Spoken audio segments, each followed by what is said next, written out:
The Rainbow Tower. Written by Alex Tymms. Illustrated by R H Stewart. Episode 45. Outside. Jed found himself staring at the Rainbow Tower. It was falling in front of his eyes, collapsing in upon itself and pulling down the cloud that he knew contained his father, Swenson, and the mass. The floors tipped inwards, red piling into orange, only for this colour to fall into yellow, then shattering the glass in green, the whole structure folding inwards. As Jed watched, he knew this was how his great-grandfather had intended it should collapse, should it ever need to be demolished. As he stared at this thunderous destruction, Jed thought he saw two tiny figures still locked in battle. He blinked to find them gone, and was left wondering if he really had just imagined them. A last terrible rumble sounded from far below as the top of the tower disappeared through the clouds. To Jed, the silence that followed felt almost as loud as the noise from the destruction. In front of him, where once the Rainbow Tower had stood, was blue sky and white cloud. The view was as empty as he felt inside. Jed hadn't noticed his connection with the tower when he was down in Violet. It was just something normal inside him.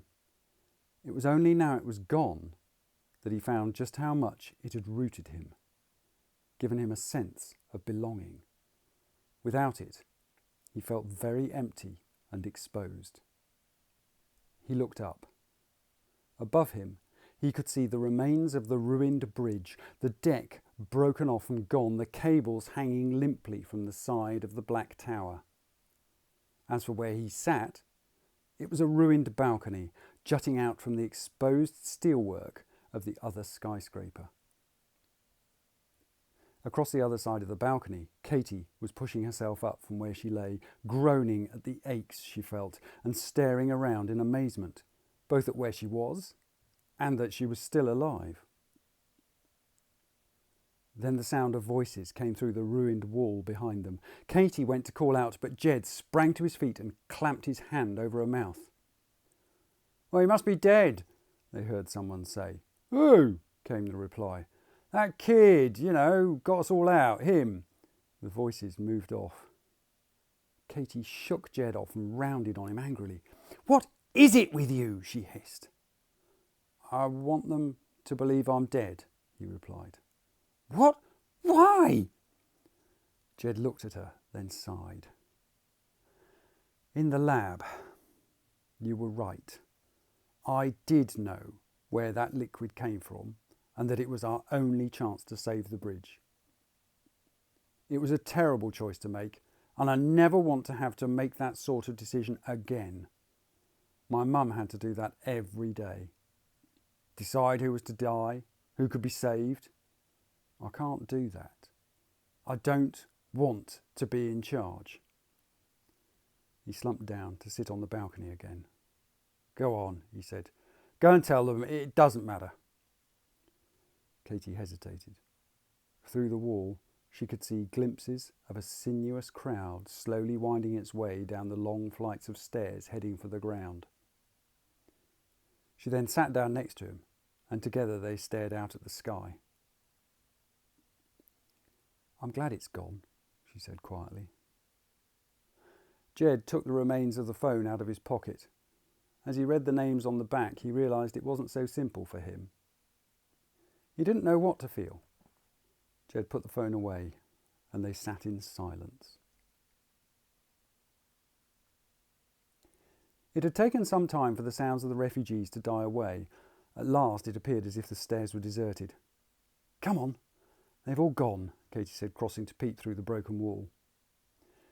Jed went to follow her, but as he did so, the cloud cleared, and for once he could see the ground. They were high above an area that turned from green to blue, a strip of yellow edged with white separating the two colours. "Is that the sea?" Jed asked, looking down. "What?" Katie called to him. "Well, never mind." Jed shook his head and followed her through a hole she'd found in the curtain wall. He was sure it was the sea. Trevor had been right after all. As they climbed through the broken panel, someone cried out and Jed found himself grabbed in a bony embrace. He prized himself away to find himself staring at Mrs. F. She looked exhausted but delighted, and behind her, coming up the stairs, was a little girl. "Hello, Lily," Jed said. They looked completely out of place in this wrecked stairwell instead of the home area in violet. "You clever boy," she said, grabbing him again. "I hear you got them out. All of them." She held him at arm's length and studied him with her piercing blue eyes. "You don't look very dead." She turned away at the sound of grunting on the stairs, and Jed looked to see who had made the noise. All her sons were there, 4 of them carrying a makeshift stretcher on which Trevor was laid. He looked in a bad way, but he was still alive. Fergus was behind, being led down by Phillips and Fox. The oldest brother's eyes were still milky white, but he looked placid and calm. "Mum," Fox said, his eyes widening. Mrs. F. ran to them. Behind came Clarice and Graham, with Silas and his enforcer not far behind them. Mrs. F. hugged all her sons, but hesitated when she came to Fergus. "He will recover," Silas said. "It just takes time." She then hugged her eldest, this tiny woman clamped onto a mountain of a man. Jed saw him try to smile. If his father could break the conditioning, then Silas was right. The others could as well. The thought of his father and the tower made his insides feel hollow again, until he found someone clutching his hand. He looked down to see Trevor's hand in his own. Jed bent down to hear him speak. "You saved a lot of people," the big man wheezed. "Me included." Jed shrugged. "But I gave up on you in the lift. I thought—" "You didn't give up on me. Who was it who came and dragged me off that bridge?"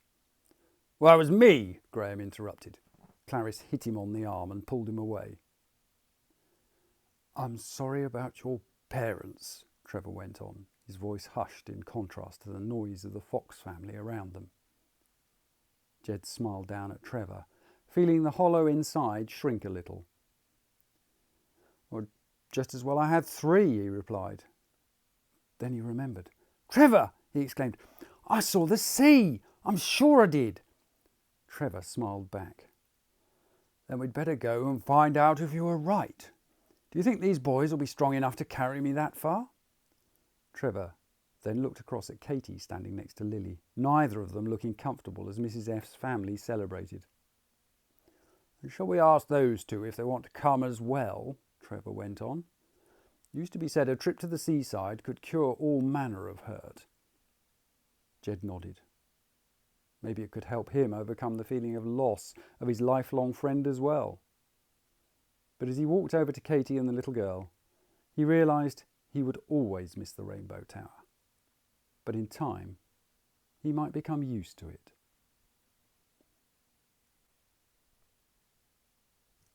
Thanks very much for listening. While I love all of Roy's illustrations, my favourite has to be the violet mood board. From the sign telling you to strive for indigo to the enforcer flanked by the office cages, it really captures the claustrophobia and creepiness of the lower levels. And which chapter do I most enjoy? Well, anything featuring Swenson, a really delicious bad guy. Please do leave a comment below as to what your favourite bits are, and thanks again for listening. Bye-bye.